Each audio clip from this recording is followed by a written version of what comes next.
Peço que você abra sua Bíblia comigo no segundo livro dos Reis. Segundo livro dos Reis. Capítulo 6. Versos de 1 a 7. Segundo livro dos Reis, capítulo 6, versos de 1 a 7.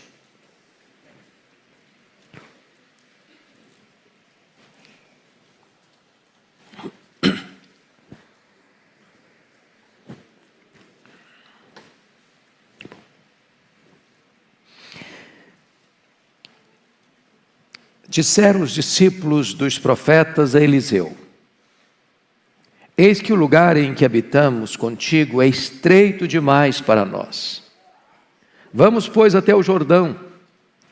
Tomemos de lá cada um de nós uma viga e construamos um lugar em que habitemos. Respondeu ele: ide. Disse um: serve-te de ires com os teus servos. Ele tornou: eu irei. E foi com eles. Chegados ao Jordão, cortaram madeira. Sucedeu que, enquanto um deles derrubava um tronco, o machado caiu na água. E ele gritou e disse: ai, meu senhor, porque era emprestado. Perguntou o homem de Deus: onde caiu? Mostrou-lhe ele o lugar. Então Eliseu cortou um pau e lançou-o ali e fez flutuar o ferro. E disse: levanta-o. Estendeu ele a mão e o tomou. Amados, eu gostaria de pensar com vocês sobre o tema como empreender e buscar o crescimento da obra de Deus.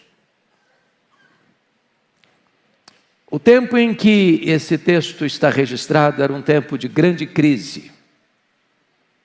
Era um tempo de apostasia. O Deus de Israel, o Deus vivo e verdadeiro, estava sendo abandonado. Os reis de Israel estavam trocando o Deus verdadeiro por deuses falsos e impondo à força da baioneta e da espada os cultos idólatras em Israel. Era uma época de perseguição religiosa. Na época de Elias, por exemplo, que precedeu Eliseu, os profetas estavam sendo procurados e assassinados pela ação do rei Acabe e de Jezabel, a ponto de Elias pensar que só ele havia sobrado, mas ninguém servia a Deus em toda a nação.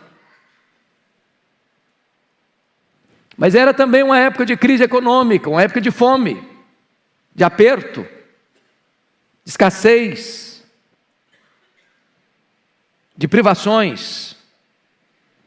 Mas é nessa época também que tem líderes que não só andam com Deus, mas têm o cuidado de preparar e formar gente para andar com Deus. Não só são líderes, mas querem formar novos líderes. Gente que não se conforma com a crise, gente que não aceita passivamente a decretação da derrota. Gente que quer empreender em tempos difíceis. E à luz do segundo livro de Reis, dá-nos a ideia de que nós temos alguns seminários, algumas casas de profetas. Em Jericó, em Gilgal, no Jordão. E o contexto aqui é que havia uma escola de profetas. E de repente essa escola de profetas, diríamos hoje, esse seminário, onde pessoas eram formadas para pregar a palavra, para sair e anunciar as boas novas do Evangelho daquela época, a escola estava pequena. A escola estava estreita. Não cabia mais gente.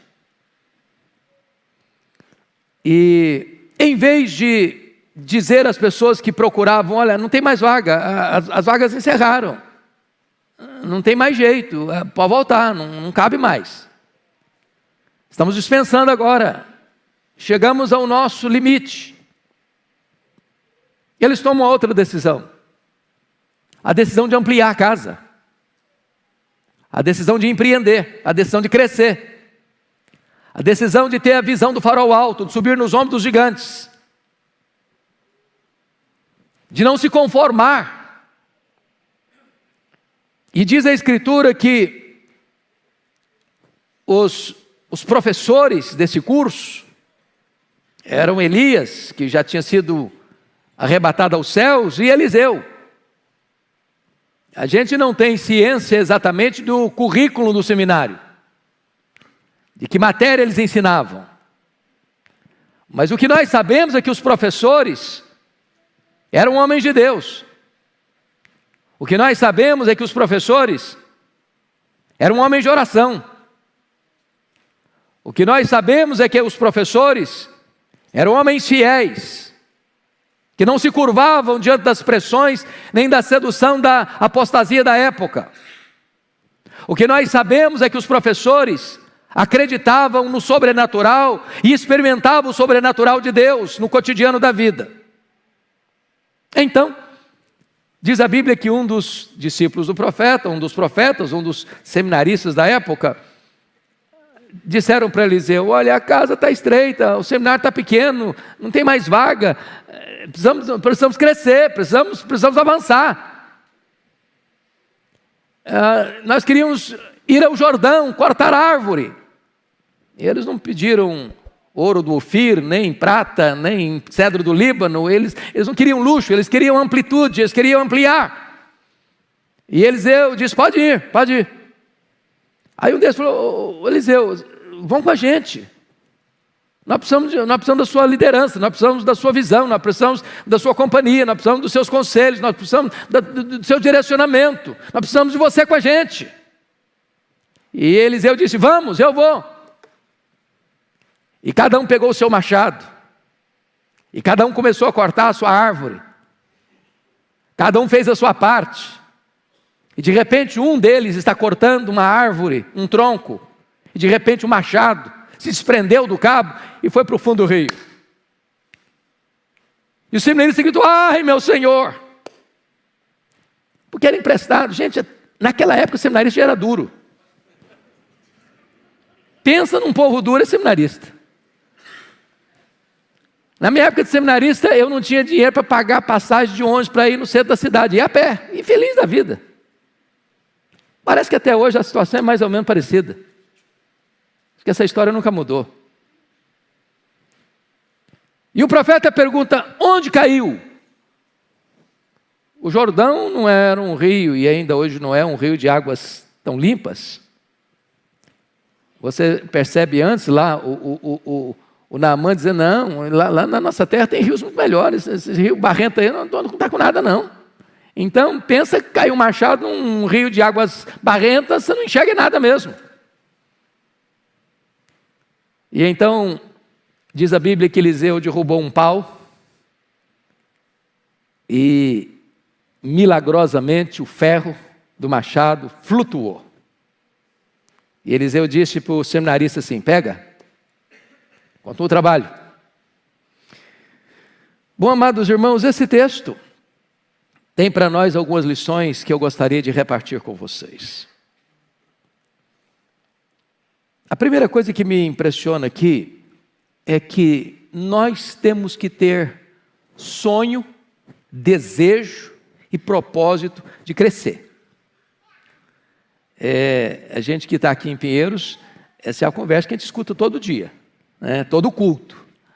O desafio é constante, o desafio é diário. Então, o desafio é esse. Eu hoje estava chegando, e eu quero fazer um elogio público, eu já fiz isso algumas vezes, a junta diaconal dessa igreja. Me impressiona a maneira tão gentil, tão amorosa, tão dedicada que eles trabalham. E eu estava entrando, não conseguia entrar. Agarrei no portão. A hora que o diácono viu que era eu, falou: deixa o carro, pastor, deixa aí, pode entrar, deixa comigo. Eu boto o carro. Acho fantástico isso. Porque a gente pensa, olha, não tem mais vaga, hoje a gente não vem para o culto, não, porque hoje não tem vaga, não cabe mais, não vem. Não. Gente, o pastor ele falou assim, eu sou assim também. Você quer botar gente pendurado no varal, mas você não quer dispensar ninguém. Que fique de pendurado nas paredes, que fique sentado na escada, que fique na porta, mas que venha. Não dá para dispensar. Não dá para dizer, olha, a casa é estreita, não cabe mais, a casa é estreita, agora vamos parar, já fomos até onde podíamos ir, agora não dá mais para crescer, não dá mais para avançar, agora nós temos limitações físicas, geográficas, agora nós temos limitações estruturais, não dá mais, dá sim, vamos para frente, a obra vai avançar, vai crescer, nós vamos avançar, nós vamos conquistar, nós vamos para frente, a obra precisa avançar ainda mais. Eu me lembro de um livro que mexeu muito comigo, a história da igreja da Coreia, do pastor Po Yang-Shu. A igreja do Evangelho Pleno tem a minha idade, 63 anos. E o pastor queria uma igreja de 300 membros, depois de 600 membros, depois de 1.000 membros, depois de 2.000 membros, depois de 10.000 membros. E cada vez que ele alcançava um alvo, o alvo crescia, e avançava, e avançava, e avançava. Até que ele foi para um local, comprou um terreno, um lugar distante, complicado, difícil. Não, mas é louco para ir para esse lugar. E a cidade foi para lá. É a maior igreja local do mundo, com mais de 700.000 membros. Visão de crescer. Eu quero crescer, eu quero avançar. Eu tenho um grande amigo, pastor lá em Fortaleza, pastor Jessé Góes. Hoje é o maior templo da Assembleia de Deus do Nordeste. Templo para 14.500 pessoas. Começou numa sala de hotel, depois alugou um espaço maior, depois um espaço de um pouquinho maior. Aí surge um terreno de 50.000 metros, lá numa região bem distante. Comprou o terreno. Hoje é a melhor estrutura que eu conheço de templo no Brasil. Visão para crescer. Nós queremos crescer. E eu louvo muito a Deus por estar aqui nesta igreja, sob a liderança do pastor Arival, que Deus deu a ele a visão de crescimento, de expansão. E não é só crescimento aqui em Pinheiros, não é só crescimento aqui no Brasil, é crescimento fora das nossas fronteiras. A igreja não tem geografia definida. A nossa paróquia é o mundo, o nosso campo é o mundo. Então, eu gostaria de compartilhar com vocês alguns princípios nesse texto. Primeiro, tenha uma mentalidade empreendedora. Irmãos, eu não estou falando só para crente de igreja, eu estou falando para você, comerciante, você advogado, você engenheiro, você professor, você comerciante, você empresário, você industriário, você na sua área profissional. Não se acomode, não se conforme, não pare. Não estacione. Pense grande, pense maior. Se Deus está conosco, se Ele é o nosso parceiro, se nós cooperamos com Ele, Ele é o todo-poderoso Deus, Ele tudo pode, não há limite nele, então vamos para frente, vamos avançar, vamos empreender. Nós pertencemos à igreja do Deus vivo. E a Bíblia diz que Deus amou o mundo, de tal maneira. Então o mundo é a visão nossa, o mundo é o nosso alvo, o mundo é o nosso horizonte, o céu é o nosso limite. A Bíblia diz que Jesus morreu para comprar com seu sangue os que procedem de toda tribo, raça, povo, língua e nação. E então todas as etnias da terra são o nosso alvo. Nós não podemos nos limitar. Não, agora não tem mais vaga, não, agora não vamos mandar mais missionário, não, chegou o nosso limite, agora acabou. Não, vamos avançar, vamos crescer. A igreja precisa crescer. A igreja deve crescer. É projeto de Deus que ela cresça. Sentir o que Paulo sentiu. Se eu cheguei até esse limite, tem um outro limite a alcançar. Se eu já explorei esse território, eu vou olhar para frente, para além dos muros, para além das etnias, para além das nações, e vou alcançar outros horizontes.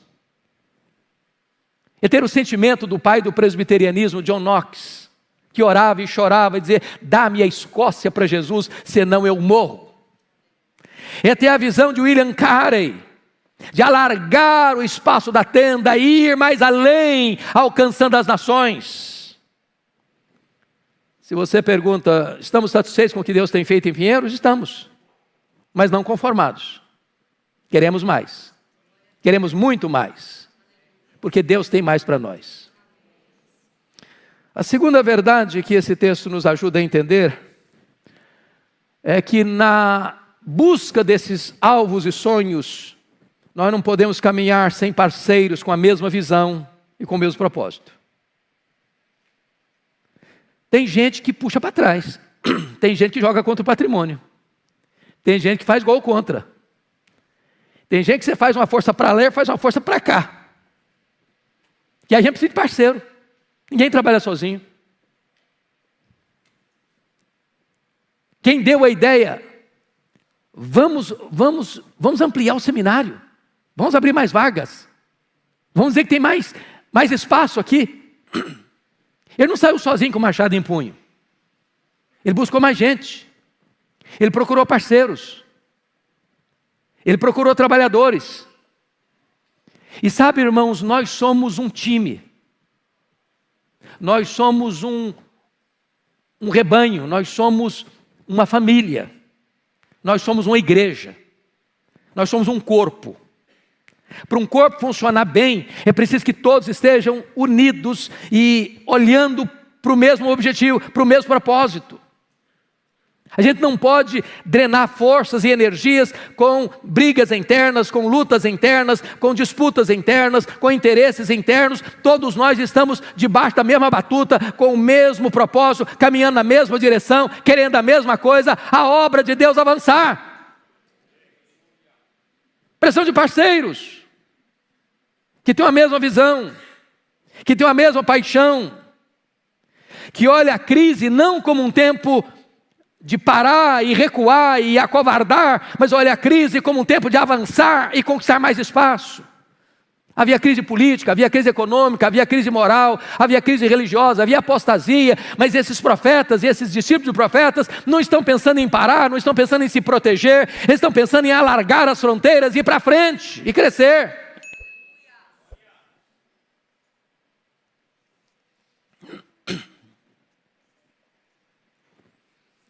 O que eu acho maravilhoso, e a gente tem sido motivo de oração de todos nós, é que haja um grande reavivamento nas casas de profetas. Não é verdade? Professores motivadores motivam seminaristas. Já pensou o que é ter o professor Elias e o professor Eliseu dando aula para você? Olha o fogo que esses caras botam no coração dos meninos. Eu não sei o que eles ensinavam. A Bíblia não diz o currículo. Mas a Bíblia diz um pouco da vida dos professores.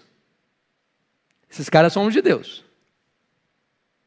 Esses caras falam e as coisas de Deus acontecem. Esses caras oram e o céu se move. Elias ora e o céu fecha. Elias ora e o céu abre. Elias ora e o azeite se multiplica. Elias ora e o menino ressuscita. Elias ora e a chuva desce. Esses homens são homens de experiência com Deus. Eliseu querendo porção dobrada do espírito de Elias. E agora o seminário fica pequeno. Porque quando Deus derrama um grande despertamento sobre a vida dos professores, tem já aluno querendo entrar na escola, quem é gente querendo entrar para o ministério, tem gente querendo abraçar a obra de Deus. Oh, amados irmãos, que Deus nos dê um grande reavivamento nos nossos seminários. Um grande reavivamento nos nossos seminários. Líderes motivados motivam outras pessoas. Mas eu quero trazer uma terceira lição nesse texto.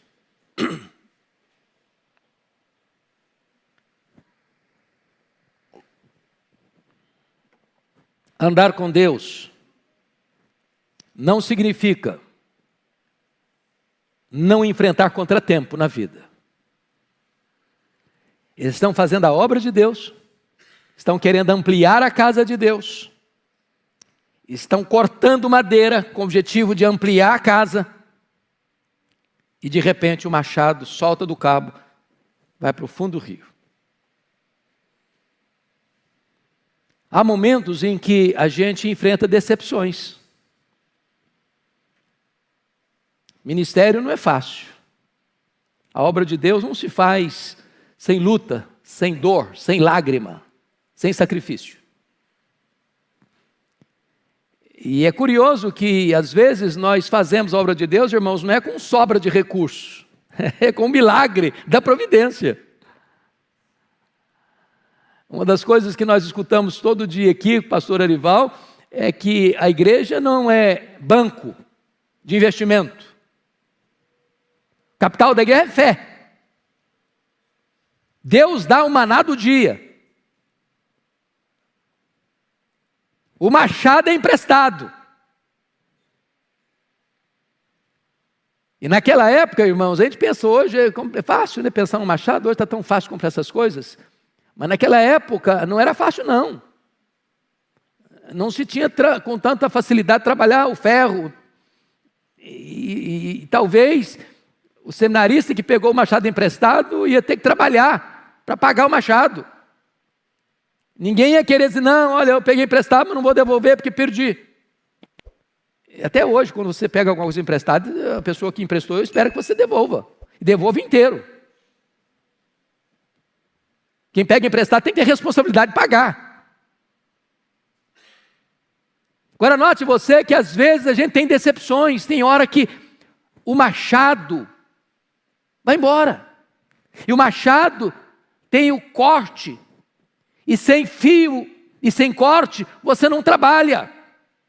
Não se derruba uma árvore com o cabo do machado. Há momentos, irmãos, em que às vezes a ferramenta que Deus põe na nossa mão para fazer a obra, foge da nossa mão. É o tempo da angústia, é o tempo da perda, é o tempo do prejuízo, é o tempo da decepção, é o tempo de dizer, ai meu Deus, o que é que eu vou fazer agora?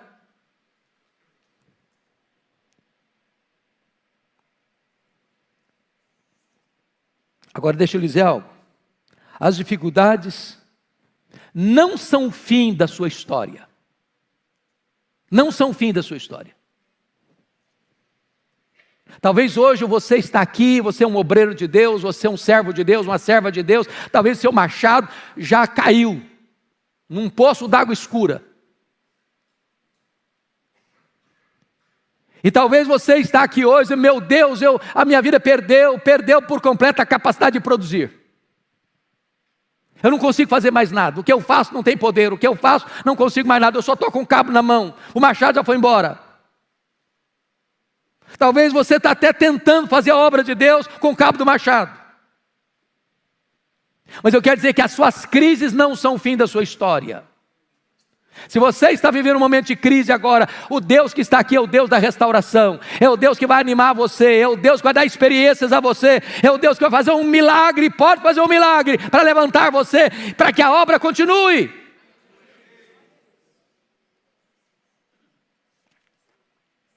Mas me permita uma quarta lição.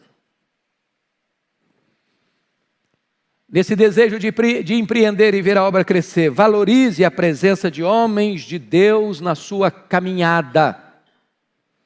No verso 3, eles disseram, Eliseu, você vai com a gente. Eliseu tinha dito, pode ir. Não, Eliseu, mas nós vamos, mas vamos com a gente. Vamos com a gente. O que significa isso? Nós precisamos de homens de Deus mais experientes do nosso lado. Todos nós. Precisamos de conselheiros do nosso lado. Precisamos de gente que tenha mais vivência com Deus do nosso lado.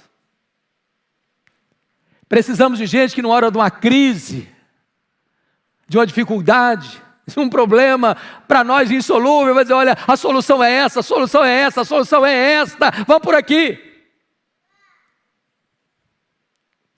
Meu irmão, você precisa de alguém maduro de alguém de Deus, de alguém cheio do Espírito Santo, para orientar você, para estar com você, para estar do seu lado, para encorajar você, para orar por você, para aguardar de Deus uma orientação nova na sua história.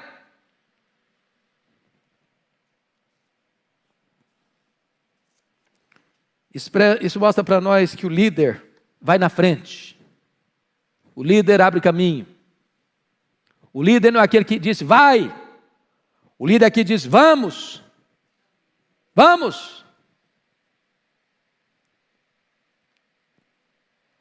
O líder não está lá, confortavelmente instalado, numa sala do seminário. Enquanto os seminaristas não, vocês vão lá cortar árvore, isso aí é com vocês, esse trabalho mais braçal aí, mais pesado é com vocês. Agora eu não estou nesse estágio mais, agora eu não vou mais, agora eu estou aqui só no coaching, só na orientação, só no aconselhamento, só na direção. Isso é com vocês, não é comigo mais. Não, o líder vai, bota a mão na massa.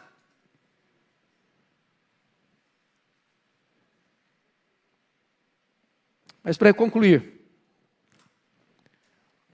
quinta e última lição. Se nós queremos empreender e ver a obra de Deus avançar, nós precisamos acreditar no Deus das ações inexplicáveis. Eu gosto de ler a história das missões, porque aquilo que está lá em Marcos no final, de que os sinais vão acompanhar os que creem, é só você ler a obra missionária. Quando o missionário chega num lugar, o terreno é complicado, o ateísmo, a apostasia, a perseguição, as lutas, os recursos são poucos, as dificuldades são muitas. Via de regra, Deus faz um milagre para mostrar que eu sou Deus, eu tenho controle, eu tenho domínio. Leia a história das missões, você verá isso. Leia a história dos avivamentos, você verá isso. Irmãos, quando nós chegamos ao nosso limite, nós não chegamos ao nosso limite porque o poder de Deus está à nossa disposição. Quando o mundo diz assim, acabou, para Deus não acabou. Quando a ciência diz não tem mais jeito, diz Deus tem jeito.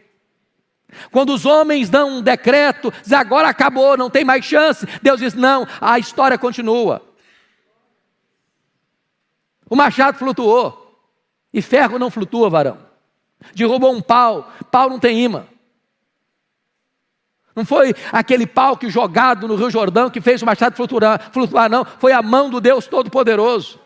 É o milagre de Deus. Quem faz é Deus, quem opera é Deus, quem manifesta a glória dele é Deus. A obra depende de Deus. E quando você está fazendo a obra de Deus, com os recursos de Deus, com a motivação de Deus, Deus opera as maravilhas de Deus para que a glória seja dele. E a obra avance, e a obra continue. Deus faz o inesperado, o imponderável, o extraordinário, o inexplicável, com gente simples. Quando o seu coração é sincero em fazer a obra de Deus e querer ver a obra de Deus avançar. Eu creio, você também, que Deus opera milagres ainda hoje. Ele é o Deus das maravilhas. Ele nunca aposentou, ele nunca deitou numa cadeira de balanço. Ele nunca disse assim para você, olha, as minhas promessas ficaram velhas, elas já são caducas hoje. Não, hoje não tem mais. Não, tem sim, tem sim. O Deus de Elias é o Deus de Eliseu. O Deus de Eliseu é o Deus dos profetas. O Deus dos profetas é o nosso Deus. Ele é o Deus dos profetas, Ele é o Deus dos apóstolos, é o Deus e Pai de nosso Senhor Jesus Cristo, é o Deus de geração em geração, de eternidade em eternidade. Ele é o Deus desta igreja, Ele é o Deus dos nossos sonhos, Ele é o Deus que nos põe para frente, para avançarmos e conquistarmos terrenos mais abrangentes.